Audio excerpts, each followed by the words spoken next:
अस्सलाम वालेकुम स्टूडेंट्स, आज हम पढ़ेंगे highest common factor. But highest common factor किस मेथड से?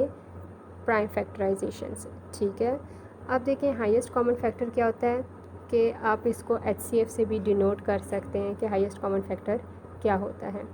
सही है, और LCM भी इसमें होता है, कॉमन फैक्टर भी इसमें निकालते हैं, वो मैं फ़र्दर आप लोग को बता दूंगी। लेकिन इसमें से मेन चीज़ क्या है आप लोग के पास, हमने प्राइम फैक्टराइजेशन से कॉमन यानी HCF कैसे फाइंड आउट करना है।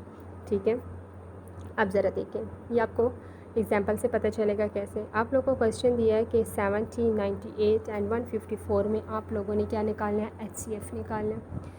अब देखें 70 प्राइम फैक्टराइजेशन से क्या होता है, हम इस तरह मेथड करते हैं। ठीक है, यानी 1 बाय 1 पहले 70 का HCF निकालेंगे, 98 का निकालेंगे, 154 का निकालेंगे, फिर उनको हम लिखेंगे, फिर उसमें कॉमन फैक्टर निकालेंगे, फिर जो कॉमन फैक्टर होगा फर्दर उसको मल्टीप्लाई करके फिर हमारे पास हम बता सकते हैं कि इन तीनों का मिल के क्या कॉमन फैक्टर, यानी इन तीनों का मिल के क्या HCF आया, वो हम बताएंगे। अब देखते हैं, आपके पास 70 है। आप लोगों ने ये बात माइंड में लाजमी रखनी है कि सबसे पहले अगर 70 देखिए 7 के टेबल में भी आता है, 10 के टेबल में भी आता है, 5 के टेबल में भी आता है, लेकिन सबसे पहले आप लोग बेशक वो जिस टेबल में आता, सबसे पहले आपने 2 से देखना है, फिर उसमें ना हुआ 3 से, फिर 4 से।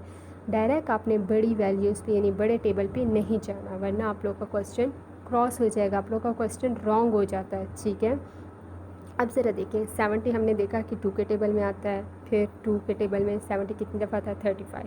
फिर 35 किस में आता है? देखिए 3 में भी नहीं आता, 4 में भी नहीं आता, 5 में देख लिया, फिर 7। इसी तरह हमने 98 का भी सॉल्व किया है, 70 का भी सॉल्व किया है, 154।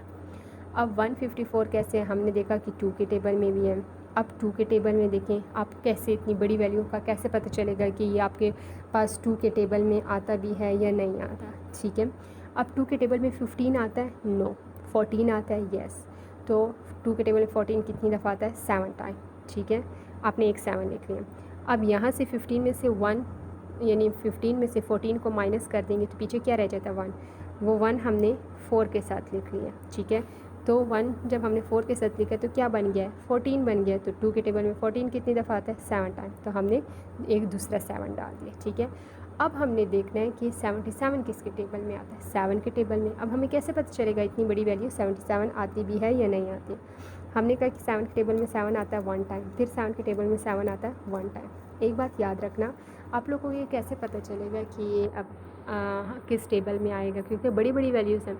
आप लोग ये माइंड में रखें कि अगर आप लोग के पास यानी जब नंबर्स में लास्ट में 0, 2, 4, 6, 8 आए यानी इवन नंबर आए तो ऑटोमेटिकली आपको पता चल जाएगा कि ये 2 के टेबल में से आएंगे। ठीक है, अगर लास्ट में आपके पास 0 और 5 आए तो ये 5 के टेबल में, अगर सिर्फ 0 आता है तो ये आपके पास 10 के टेबल में। बाकी फर्दर आप लोग को खुद पता चलता जाएगा। ठीक है, अब जब हमने ये सारा सॉल्व किया तो हमने ये बना लिया 70 तरतीब से लिख लिया, 2 × 5 × 7, फिर 2 × 7 × 7।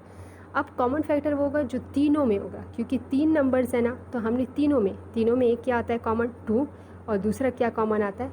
7। ठीक है, अब 2 नंबर्स कॉमन आता है। अब हमने ये तो लिख लिया the common factor are 2 and 7, लेकिन HCF क्या होगा? HCF हमारे पास इसमें, वैसे तो इसका मतलब क्या होता है? Highest common factor. अगर ये प्राइम फैक्टराइजेशन ना होती तो इसमें आपके पास हाईएस्ट कॉमन फैक्टर 7 होता, लेकिन ये हम बाय प्राइम फैक्टराइजेशन रूल से कर रहे हैं। तो आपने 2 और 7 को आपस में मल्टीप्लाई करके आपके पास क्या है? 14। तो इसका HCF क्या होगा आपके पास? 14। ये बात माइंड में रखनी है, अगर ये प्राइम फैक्टराइजेशन मेथड से ना होता तो इसका HCF आपके पास 7 आता, क्योंकि हाईएस्ट कॉमन फैक्टर 7 है। लेकिन ये बाय प्राइम फैक्टराइजेशन से करें तो 2 × 7 क्या होगा? 14 होगा। Got it?